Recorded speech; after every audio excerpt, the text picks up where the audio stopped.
selfish is as insidious and ingrained into how we operate in relationships as women, and we hide under the story that we're the giving, nurturing ones, and we're doing and doing and doing for everyone else. Hello, I'm Karen Seitz, and this is the Happy Wife School.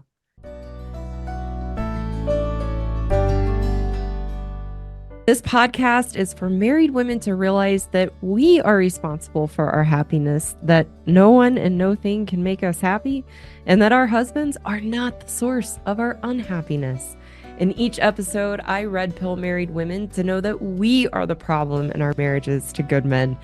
For the good men, this podcast will wake you up to the realities of your wife's woman ways, to take back the power you've unknowingly given away to her emasculation in a constructive, caring way. Before we dive into today's episode, a couple reminders.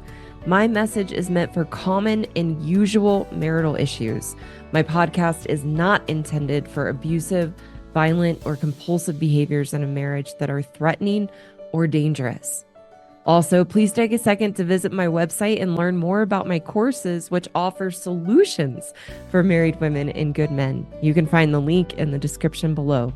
With all that being said, let's get started.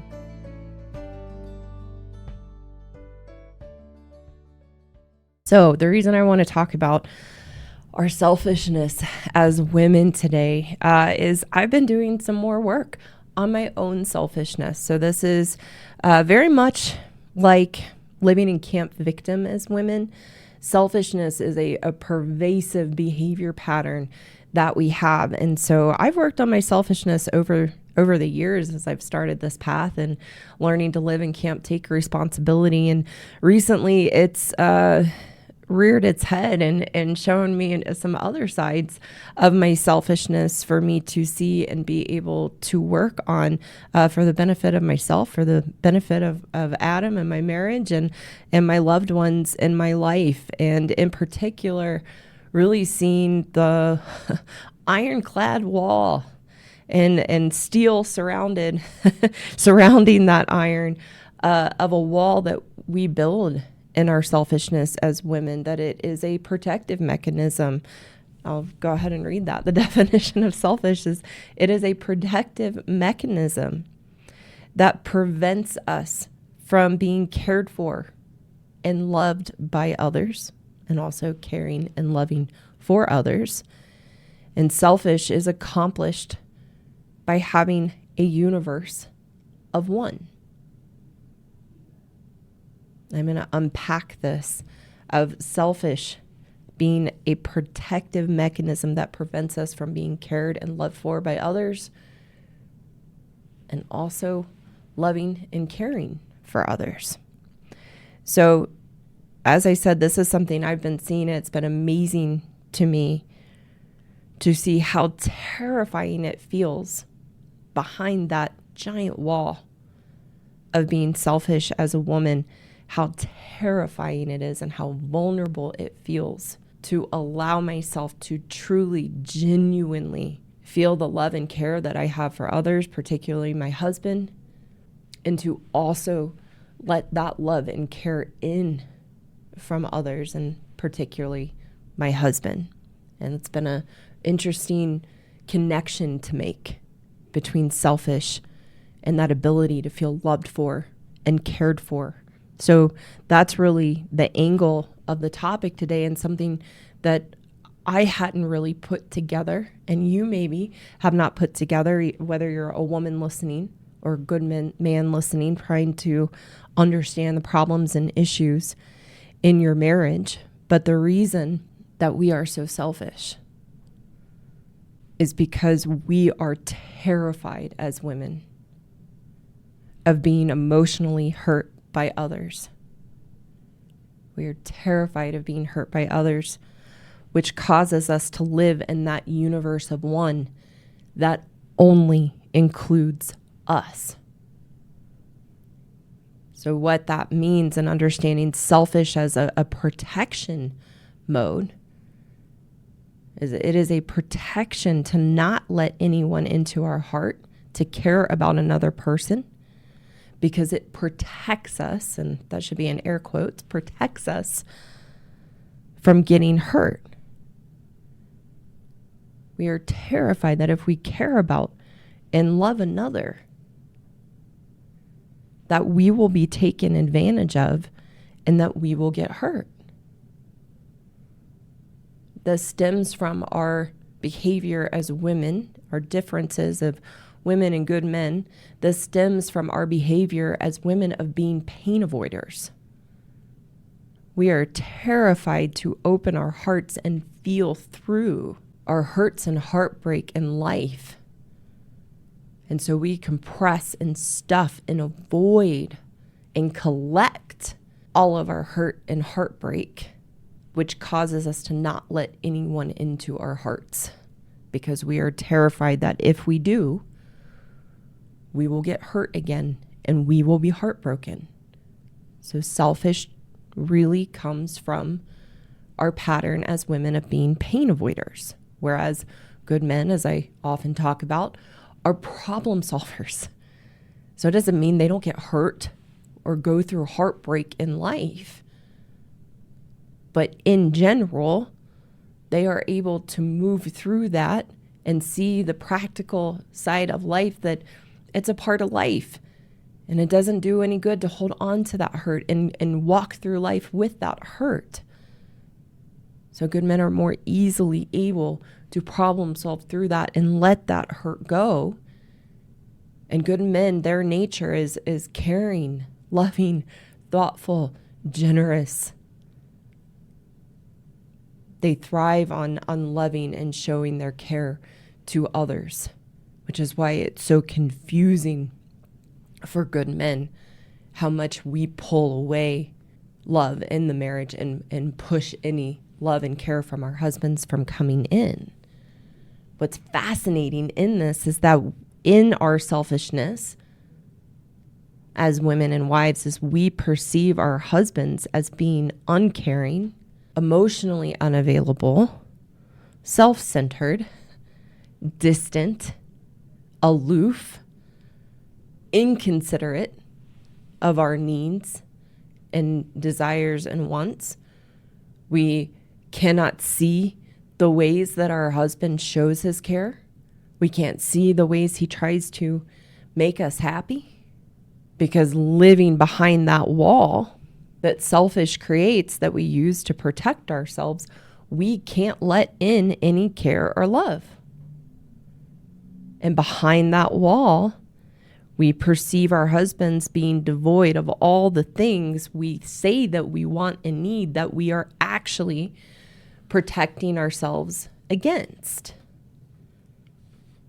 The three protective tenets of selfish are, number one, I don't want to feel anything. Number two, I can't care about anyone. Number three, I can't let anyone into my heart.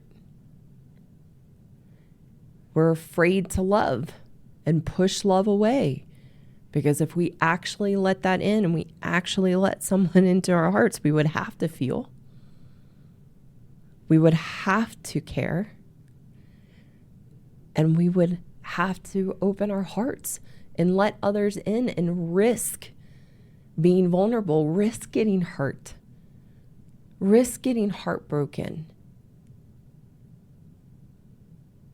But we won't do that because we're so terrified that if we do, we'll be taken advantage of, we'll be crushed and heartbroken, we'll be abandoned and left alone. Our trust will be betrayed. In doing this, I thought of a woman that I used to work with who her boyfriend, before she married her husband, cheated on her. And she was so terrified of her husband cheating on her. And that would happen because she held on to that hurt. And so as a result, pushed him away, wouldn't let in the love and care that he so wanted to show her and so tried to show her. And in that, not realizing in her behavior of pushing him away and having that wall, She was pushing him to do the very thing she was afraid of would happen. This explains the Rolodex of hurt we carry as women, that we accumulate all the hurt and heartbreak we've gone through to actually validate why we must protect ourselves with being selfish and being in that universe of one. The truth is, the hurt we have as women actually comes from the wall. That we feel hurt by others because of the wall and the protective mechanism we create in selfish. That the selfishness creates the hurt. What happens in that is we push others away. We isolate ourselves. We are incredibly guarded. And then create the internal story that nobody loves me. Nobody wants me. I'm never enough. When in actuality, we can't let their love in behind that wall and project how we feel on the inside onto our husbands or the other people in our lives as the cause of our hurt. It's where the expression hurt people comes from, and how we behave in our marriages as women, because we are hurting on the inside because of the protection we've built around us and the thick walls we live behind. That if we're hurting on the inside, we're going to hurt back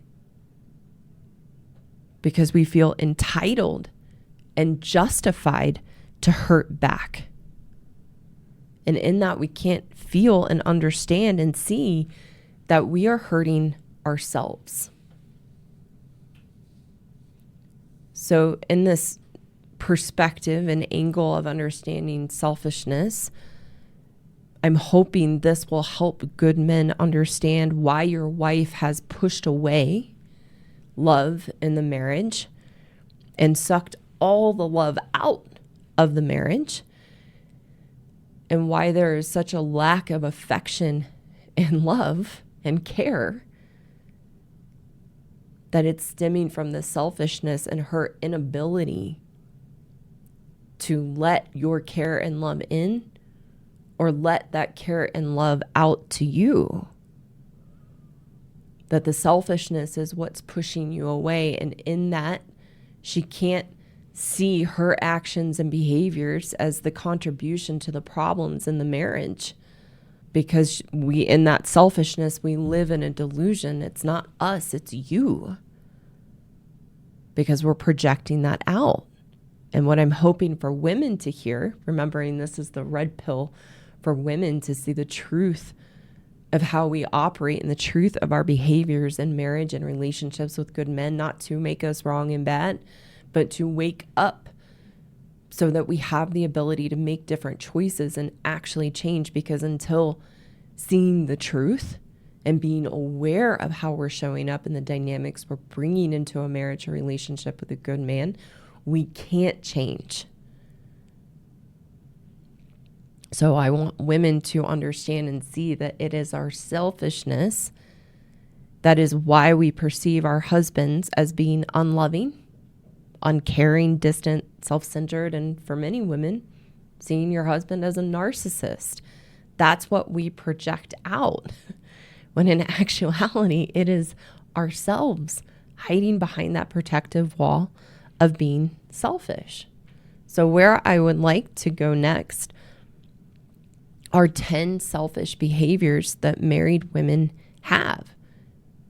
And the purpose of this list is that, one, for women, we have to understand that in our selfishness, and remembering that that is a protective mechanism that prevents us from being cared for and loved by others, and giving our own care and love to others. And we create a universe of one where we're the only ones in it. That in that there is no self-awareness, because it is a pervasive, insidious, ingrained behavior that we have in being selfish that we can't see it. So this list is to help you see and pinpoint your behaviors and understand the selfishness in them. So again, you can wake up and catch yourself and begin to change. And when you are married to a good man, he will be right there waiting for you. And you will see the delusional reality that you have been living in, thinking he is the problem and he's the selfish one and he's the uncaring, unloving one. When you have to understand a good man's nature is all he wants to do is love and care for you and show you that, but you're pushing it away and not letting it in. So this list is to help you see your own selfishness, and for good men to see your wives using this list to see her selfishness, not to make her wrong or bad or make yourself a victim, but to know you're not the problem in her feeling uncared for and loved for. Good men spend their time and energy and focus trying to make their wives happy, trying to do all the things she says that she needs to be happy, hoping if they do just enough or they do it right enough, that their wife will bring down those walls and re-engage and the woman they married will be there. But good men need to know there's nothing you can do. Nothing you can do to make your wife happy and get her to re-engage when she's behind that wall of selfishness. She has to wake up to see those behaviors in herself and see this in herself so she can change. So 10 selfish behaviors married women have. And as I did this list and got through it, I thought, did we get the right list? Because after doing this, it shook up a whole other host of behaviors. So for those listening, please put in the chat or the comments for the women, the selfish behaviors you know you have, and for the men listening, the selfish behaviors that you see from your wife, and let me know what I missed. And I'll throw on some bonus ones after I go through this list of 10.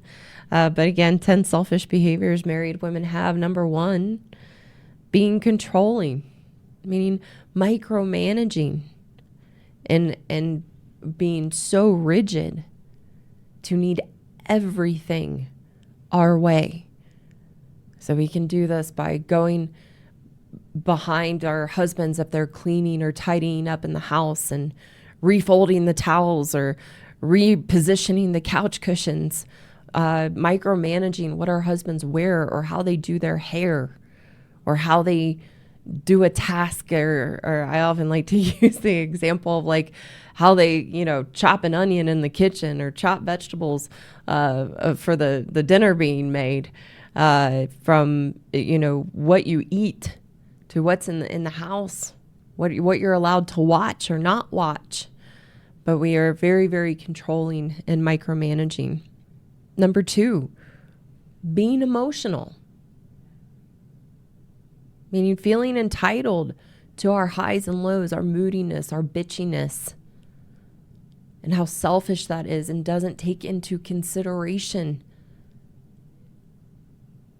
how that affects our husband, how that affects our kids, what it's like to be around us when we're moody and bitchy and emotional, and just letting it spew out and feeling no responsibility or accountability to be in control of our emotional state.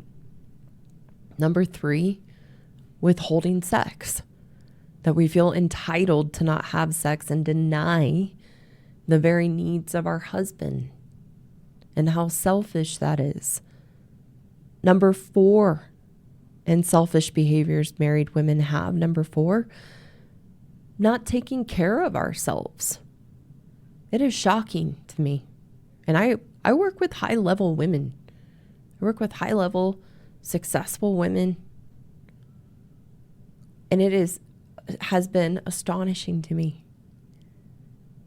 how they will share, and bless them because they're vulnerable. And I had to see some of these things as well. But not showering every day. just if especially stay-at-home moms or women that don't have to work who are married, staying in pajamas all day, not getting dressed, not shaving regularly, not brushing our teeth or washing our face at night, taking care of our skin. And that's a selfish behavior that we have in marriage. It's not just us, but we treat it like it is. That's that universe of one. Number 5, I'll have to spend a little time explaining this one. But number 5 of our selfish behaviors we have as married women, putting ourselves last. And you might think, wait, what? Isn't that the act of being selfless? But it's not. And here's why. Because as women, we purposely put ourselves last and run on empty in our lives to play the martyr. To say, look at how much I do. I take care of everyone. No one takes care of me. And the problem is when we put ourselves last as women and we run on empty, we barrel through life, sped up, not thinking through our choices, not thinking through our needs, not thinking through our priorities in life when we make really poor decisions and make a mess out of everything. But in that, we drain ourselves. And when we are drained and running on empty, we are not kind. We are short, edgy, bitchy, emotional. And in that, we blame everyone else for our internal experience of being empty, drained, resentful, no time for ourselves, feeling like a victim, feeling confused about life and lacking clarity. That's what the experience of putting ourselves last creates. And then we are no fun to be around. And then we resent our decisions. We resent the commitments that we make, and we don't treat people well. That's why it's very important that we put ourselves first, not in a selfish way, but doing the things to fill our cup and care for ourselves so that we have plenty of us to give and be our best and consider others and actually be able to put others first in a clean, genuine way. Can't happen when we're putting ourselves last, and we actually put ourselves last and overcommit ourselves in our lives so that we do run on empty and we don't have anything to give, because then again, we'd have to let care and love in and be caring and loving in our marriage and other relationships. Number 6 of our selfish behaviors as married women, being a helicopter mom and putting everything into the kids so that there is nothing left for our husbands. Women have children as a distraction from their lives, from the marriage, which is incredibly unfair to the children and incredibly unfair to the husband. And then we put everything into it so we don't have to be in the marriage. This also shows up in having pets and treating the dog better than you treat your husband. It also relates to having a lot of friends and putting all your time and energy into your social life and into your friends so there's nothing left to give your husband. And this is why the empty nest years are so difficult as a woman, because we've distracted ourselves with our kids, with friends, and then the kids leave the house and then there's your relationship. And you've been sucking out all the love from it for years and years and years. And then you have to actually face the marriage and your husband. Number 7 of our selfish behaviors as married women, only wanting to do what we want to do. That every choice we make is self-serving and never considering what our husbands might like or want to do. Even if we give the impression we're giving them a choice, we're manipulative and deceptive to get our way.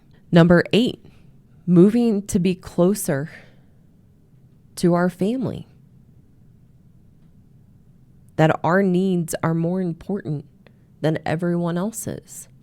I talk to men who have left $1 million businesses that they have created, left land where they put their roots down and thought that's what their wife would want to make them happy. And not too long ago, I talked with a gentleman who his wife always wanted to live on a ranch on a river, and he built her this beautiful ranch, lived on a river, and then she wanted to move to be closer to family.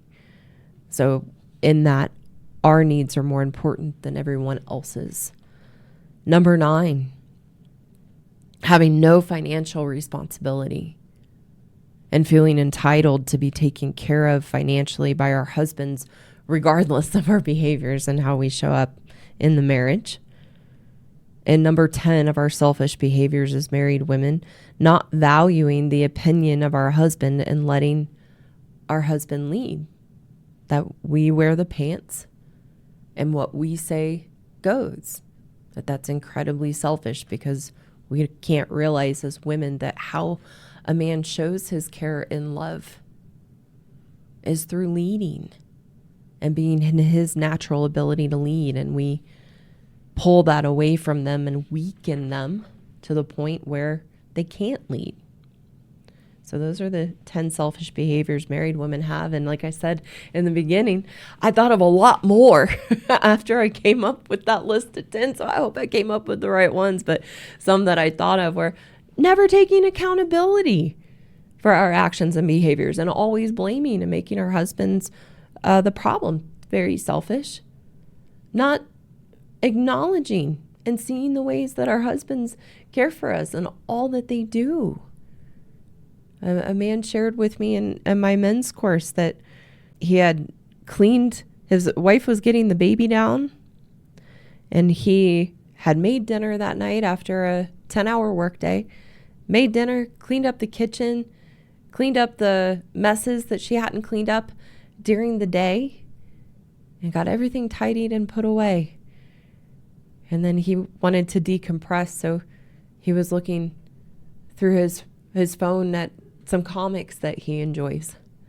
And his wife came out of the room, and instead of recognizing what he had done to put things away and make the house nice and pick up the slack for her during the day, she got upset and turned into the ice queen because he was on his phone decompressing. So that's another way that we are selfish. Always being on our phone and disconnected and checked out when we're supposed to be spending quality time with our husbands. Those are a few extra. I think there were a couple other, but I didn't write them down. But please let me know what I missed. We got a lot. So now I'd like to get into the solution.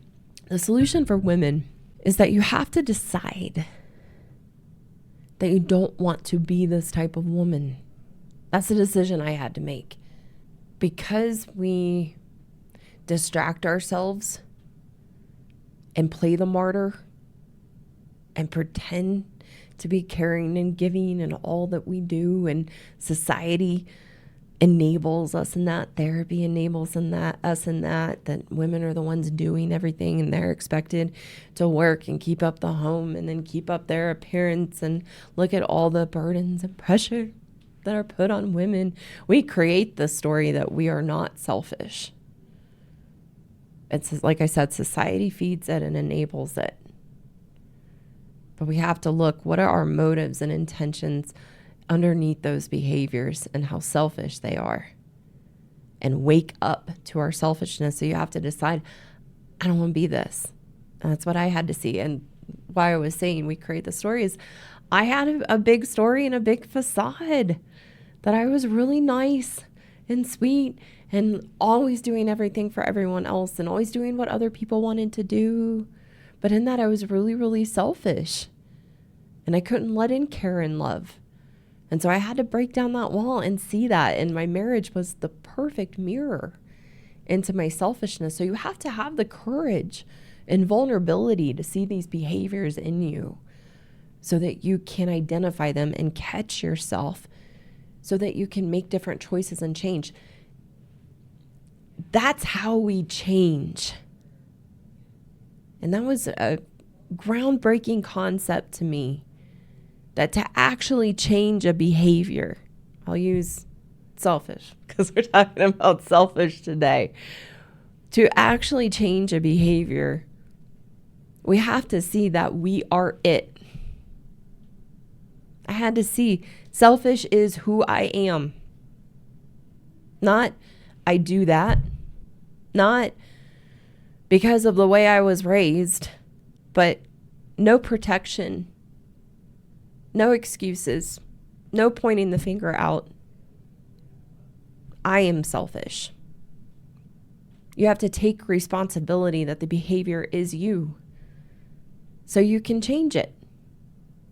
It's kind of counterintuitive. You think, oh, I'll beat myself up. I'll make myself wrong and bad. But what actually happens when I see that is me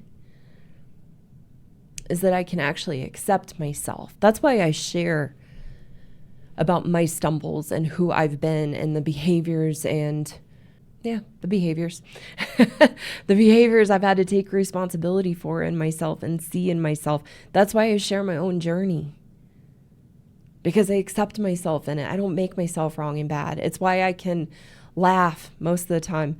When I see a mean comment about me, it's because I've owned that about myself. It's like when people poke fun at my weight or how I look, I've accepted myself and who I am in my journey. So it doesn't bother me. Doesn't upset me because I've accepted myself in that, and in that I'm able to change. It wasn't until I accepted myself as selfish that I could begin to change it. And now I'm just pulling back deeper layers of it because that's where my journey has now taken and evolved to.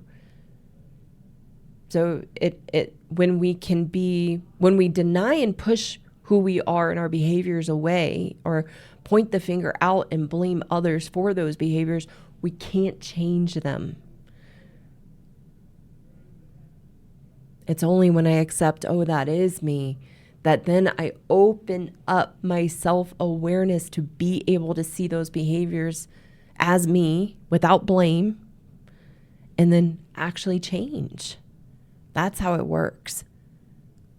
So that's really the solution, and understanding that selfish is as insidious and ingrained into how we operate in relationships as women. And we hide under the story that we're the giving, nurturing ones, and we're doing and doing and doing for everyone else. But that's the facade. That's part of the protection. So if you can see yourself in any one of the 10 selfish behaviors we have as women, then you can know yourself as selfish, and that we have this behavior on a spectrum.